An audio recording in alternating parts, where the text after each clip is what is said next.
You know, I fell in love with Jesus because he loved me and there was nothing lovable about me.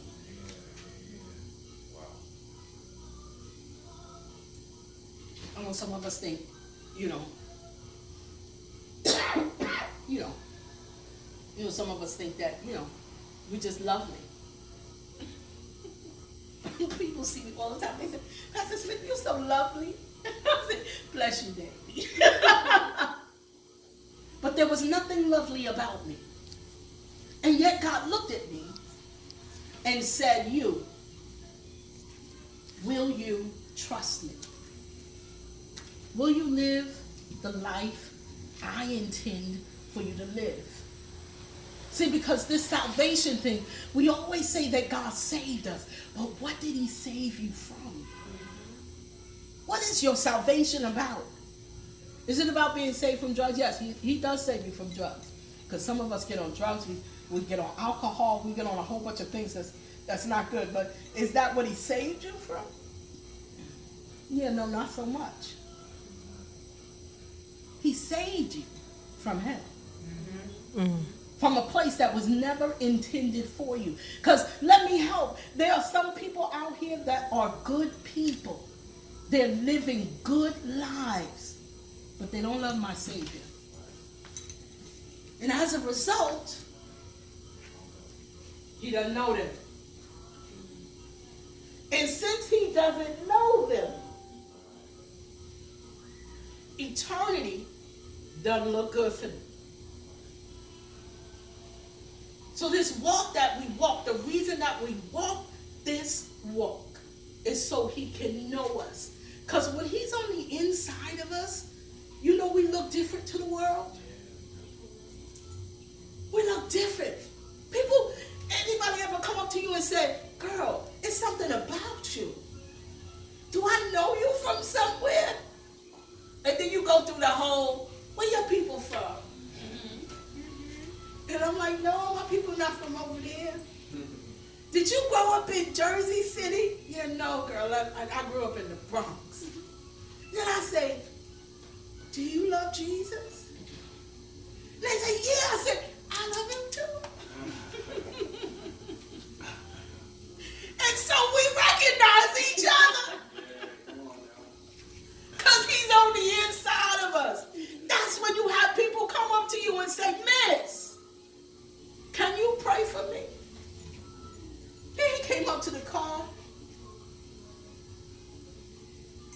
He said, I don't want nothing but I could do with some prayer. I said, Joanna, you telling me I was a pastor?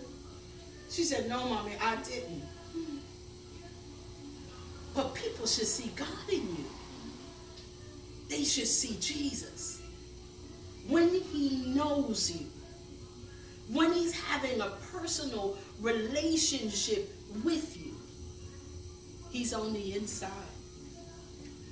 And it's something about the light of Christ. It cannot be hid. What does the scripture say? The candle, if you put, cannot be put up under the bed. Right? It cannot be hid. The God in you cannot be hid. So stop entertaining dumb questions. Stop entertaining dumb questions. And I'm not talking only about the questions that people ask you, but the questions that the enemy throws at you when he thinks you are at your weak moment. If God was real, your rent would be paid. You know, I'm just telling my personal testimony. If God was real, you wouldn't be sick. If God was real, I say, you know what, devil? First thing is, you got to get out of my space. We're not having conversations. These are empty questions. And the only questions that really matter is, do I love Jesus? And does he know me? Does he know me? I was talking to baby girl in the car on Thursday. She was telling me some stuff. And I don't like to come at people hard. I don't like to necessarily correct them all the time. And I said, girl, let me help you with this. I'm sick of telling people something to do specific that God said do specifically, and they do something else, and then they crying because their life is a bunch of hell. You know you got to do what God said. And she looked at me and she started crying. I said, girl, don't cry now. There's nothing I could do for you. But you know who can fix this? God. You should have been in church on Sunday. And I started telling her about being destroyed. When God speaks to you, because God doesn't speak to everybody. He doesn't. I used to think God spoke to everybody because God talked to me. And so I used to think, since God is talking to me, he must be talking to everybody. But then I found out that he's not talking to everybody. So when God takes the opportunity out to talk to you, you got to listen to what he said. You got to do what he say. You can't do your own thing and then cry. And say, God, but you said. Do you love him? I love God. So when it's going to show? Well, she said, what do you mean? When is it going to show? When are you going to prove your love? And we started laughing. Because the movie came up. Every night I got to prove my love. I got to fight to prove my love. When are you going to prove your love? When are you going to stand just because? Not because he made a river in the desert. Not because he created a window where there was no door. What about loving him just because? Your life could be so different. Just because of all of the things he did. Well, we like to say if he doesn't do another thing, he's done enough. Really? When your life gonna show that?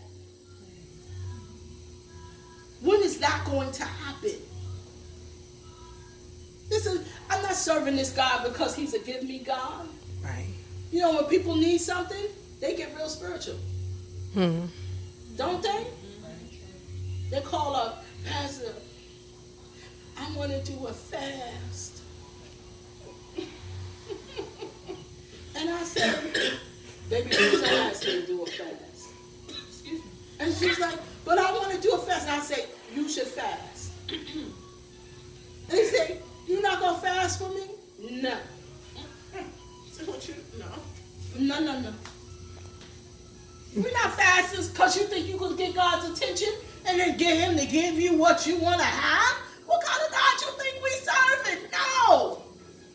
You want to go spiritually higher? We'll fast for that. I'm not fasting that the rent get paid. You know he going to pay the rent after a while. Your life should be such that he's looking for ways to bless you. He going to talk to somebody and say, Pastor Smith need her rent paid. He going to say it after a while. Yes, I say, God, what's going to happen? Is it going to come out the sky? Am I going to bake it in a bread? But I'm not fasting trying to force his hand. You cannot force God. Right. You can't do it. You cannot do it. Then they say, okay, can we pray every day at 12 o'clock? I say, girl, you don't get on the 6 o'clock prayer? What we doing?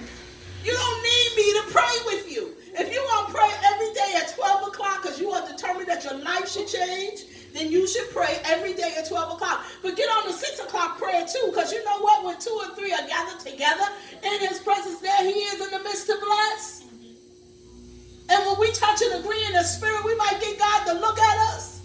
While we setting other times to pray. No, we're not doing that. I'm having trouble at 6 o'clock. I know I'm not doing 12 o'clock with you. And she's like, well, you only pray once? Girl, I pray all day long. How do you pray all day long? You don't pray all day long? No. Girl, girl, I walk out my house, I say, thank you for a door to walk out. If I get in my car, I say, thank you, Jesus, that there's a car here. I turn the thing and the car come on, I say, thank you. I go up the road, I say, God bless that lady in that red car. She getting on my nerves. You know I'm talking to Jesus all Day long. Yes, Lord. Sometimes when I pray at 6 o'clock in the morning, I speak in tongues. But I'm not going around all day. He's a coming on a Honda scooter. I'm not doing that all day. Y'all know what they expect.